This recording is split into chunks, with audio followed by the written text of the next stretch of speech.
Welcome back to my channel, guys. Today I'm going to be doing a two-part Bible study, okay, on the holiness of God.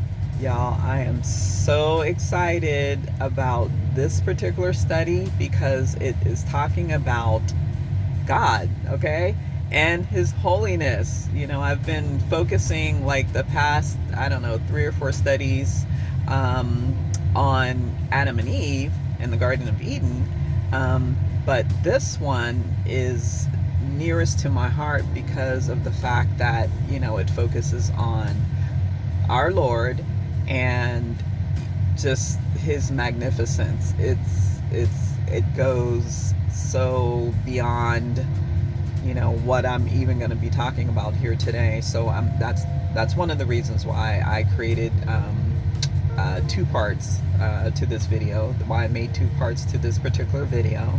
And the first part is titled Entering the Holy of Holies, the secret geography of Eden and God's dwelling place. Okay, and I'm hoping, I'm like praying like, God, I just want to do you justice in this video, so I'm gonna do my best to do that. So okay, so God created the earth, right, with the intention of making a place that was suitable not only for us as human beings to live, but also a physical place where He could dwell and commune with us.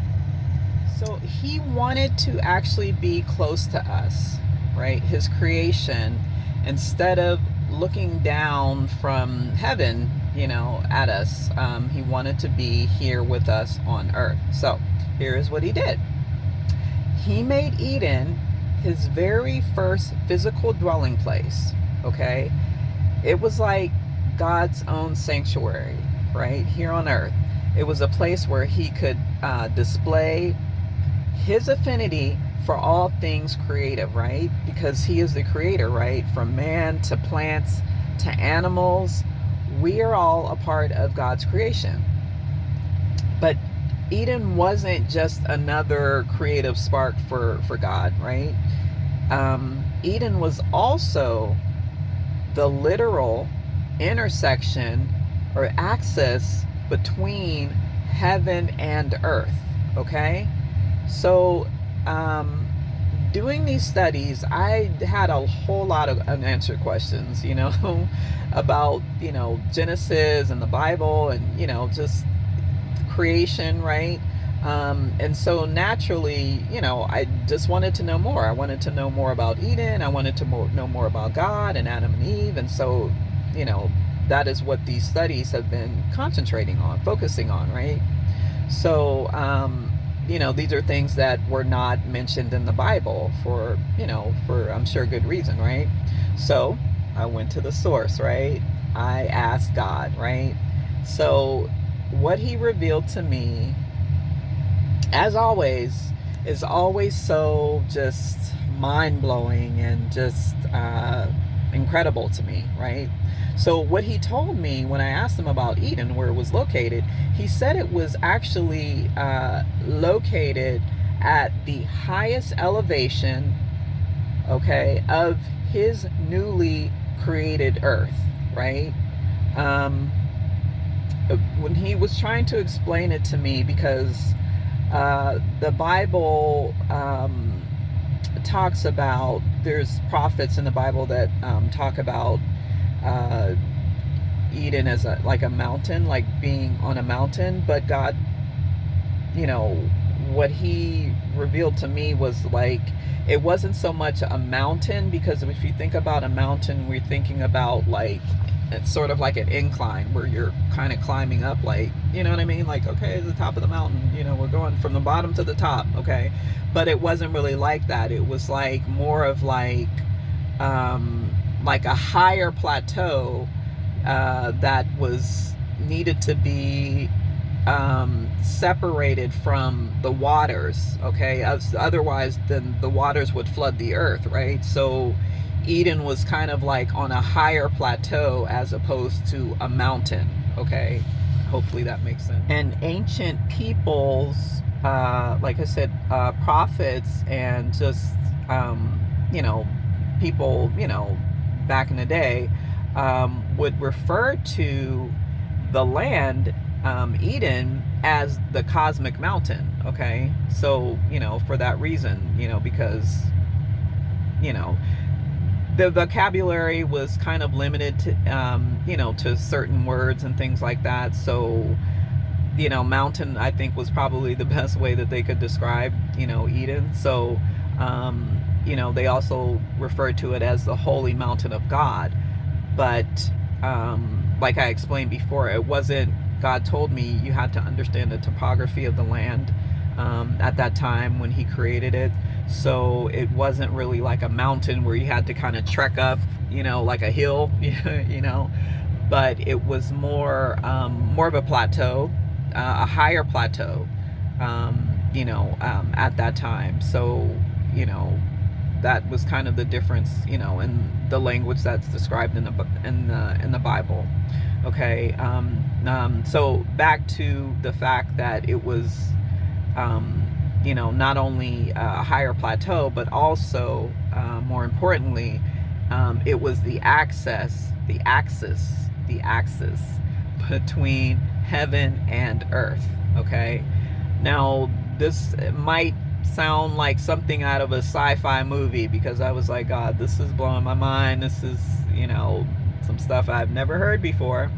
But, what he revealed to me was that it was in the Garden of Eden where he traveled by sort of like a divine portal, from heaven to earth, right? So from the heavenly realms, the spiritual realms, to the physical realm. Okay, so this is how he chose at that particular time, because he can choose to travel any way he wants, right? So this is how he chose to travel from heaven to earth at that particular time, right? So Eden was the only place on earth at that time God's holiness could dwell and be able to host his divine presence. Okay, it was the only place that could actually contain his majesty, his greatness, his power. Okay, this is where his glory in the Garden of Eden was actually able to make minimal impact on the environment. Okay, so when God chooses to manifest in whatever form he decides to show up in, it's virtually impossible for him to leave the environment unscathed. Okay, is the best way that I can put it, right? So it's kind of like, say your city, right? Say your city was supposed to host the arrival of, I don't know, the president of the United States, right? They would have to actually, there would have to be specific accommodations that would need to be made to prepare for the visit of the president of the United States, right? Okay, so he couldn't just come to town and just be. Okay, there would be certain accommodations, certain things would have to be set up a certain way for him to move about the city, and for his safety and the safety of others, right? So you have to take into account not only the safety of the president, but also the people that are there to to view him or watch him or visit him as well. So right? It's sort of like that. That's probably the best example I could give, when it came to God. Okay, he couldn't just dwell in any place on earth. That is why he created Eden and the garden specifically, to host his divine presence, right? So he already had a place that was prepared for himself when he came to earth, and that was the Garden of Eden, right? not only was Eden already prepared for God's dwelling, okay, or arrival here on earth, he also used Eden as a model for the type of accommodations that needed to be made so that he could inhabit the rest of the earth, okay? And here's what's so crazy, right? I was like today years old, right, when I found out that Eden was actually a land, okay? Like a city or a state, right? Okay? It wasn't just a garden. It wasn't just the Garden of Eden. Eden was actually a land, okay? So it just so happens that he planted a garden in Eden, which is why it's named the Garden of Eden, right? But it wasn't just a garden. Eden was also like a, like a city or a state, right? So it so that kind of put things into perspective for me, because I had always thought that Eden was just a garden. I mentioned before, the Garden of Eden represented the overlapping or the intersection between the spiritual realm and the physical realm, okay? Meaning heaven and earth, right? To put it simply. This is where the divine portal was located, in the center of the garden, right? And this is where God chose to enter our world, okay?